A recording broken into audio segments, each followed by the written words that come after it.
Le village traditionnel de Batrin, littéralement le village des Bols, situé à la commune de Batrin, au district de Djalam, en banlieue de Hanoï, est un village de métier d'artisans céramiques, le plus ancien et très connu au Vietnam.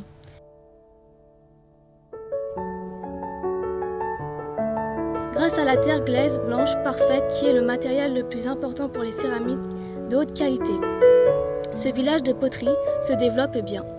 De plus, cette région se situe au bord du fleuve Nhi, ou du fleuve Rouge, étant le lieu favorable de la circulation, du transport et de l'échange des marchandises. Selon les artistes du village, les sujets populaires des produits sont les images du dragon, du phénix, des sentences parallèles, des spectacles des hommes, de ceux des fleurs, de ceux de la nature.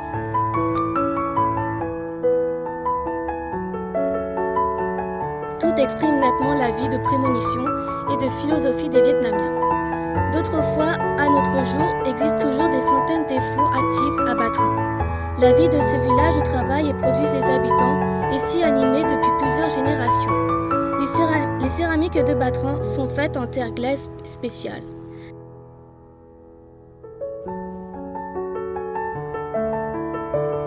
Après avoir malaxé de l'argile, jusqu'à ce qu'elle devienne souple, l'artisan utilise la guéridon tournant pour créer la forme des produits.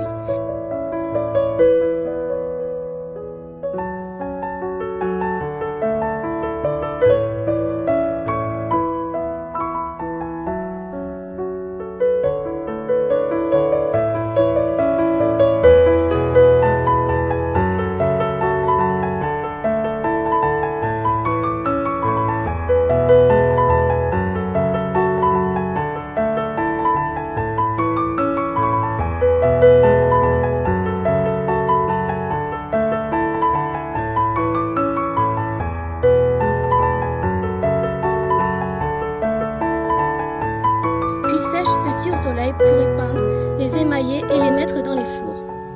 La température influence à la couleur des produits. Les objets de Batrin sont riches et variés, comme le bol, le plat de porcelaine, la tasse, le zacinthe d'eau, la cassolette. Ce qui est le secret, ce sont le ferment d'aspect velouté et luisant, profond, fin, uniforme et la façon de décoration et de peinture très originale. Ainsi que la majorité des spécialités de la capitale, les céramiques de Batrin deviennent une propre marque et forment un marché de poterie de Batrin. Cela justifie le développement puissant et stable du village artisanal. Ce marché se trouve juste au bord du fleuve Rouge. Les visiteurs doivent aller au village de Batrin, traverser des murs de charbon noir n'existant qu'au village de céramique pour arriver au marché. On y vend seulement les produits de céramique, d'un pot très petit comme un doigt à un pot très grand comme un pilier de maison. Des bols, des plats, des tasses de toutes couleurs et particulièrement des souvenirs, des colliers et des statues, des animaux en céramique. Les visiteurs peuvent contempler ces objets, les étudier sans les acheter car les vendeurs sont très amicaux et expliquent de tout cœur. Tous les visiteurs s'arrêtent au marché de céramique après qu'ils visitent le village de Batrin, la maison d'exposition où cherchent des fausses antiquités. J'espère me marier avec toi afin que j'achète des briques de Batrin pour construire la maison.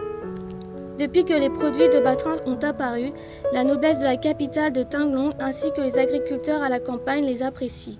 En outre, plusieurs objets de ménage quotidien à Batrin sont exportés. Depuis le XVe siècle, les produits de poterie et Batrin sont présents dans les cadeaux payés, tribut pour les rois chinois. Les rois du pays où les métiers d'artisans céramistes existent et célèbrent dans le monde entier, des 1000 années. Depuis là, quelle que soit l'ère, décade ou prospère, le village de céramique de Batrin affirme toujours la valeur de ses marchandises. Le métier d'artisan céramiste existe bien et surmonte tous les obstacles.